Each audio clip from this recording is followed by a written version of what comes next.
کرتا ہوں اللہ تعالیٰ کے نام سے جو بڑا مہربان اور نہایت رحم فرمانے والا ہے۔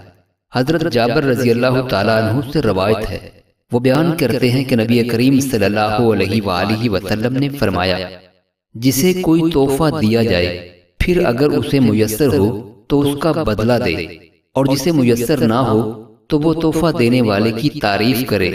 اس لیے کہ جس نے تعریف کی اس نے اس کا شکریہ ادا کیا، اور جس نے نعمت کو چھپا لیا اس نے کفران نعمت کیا، اور جس نے اپنے آپ کو اس چیز سے سنوارا جو وہ نہیں دیا گیا ہے تو وہ جھوٹ کے دو کپڑے پہننے والے کی طرح ہے۔ نبی کریم صلی اللہ علیہ وآلہ وسلم ایک مرتبہ گھر تشریف لائے تو روٹی کا ٹکڑا گرا ہوا دیکھا، آپ نے اسے اٹھا کے صاف کیا اور کھا لیا اور فرمایا، اے عائشہ، عزت دار چیز کی قدر کرو، جب اللہ تعالیٰ کسی قوم کا رزق چھین لیتے ہیں تو واپس نہیں کرتے۔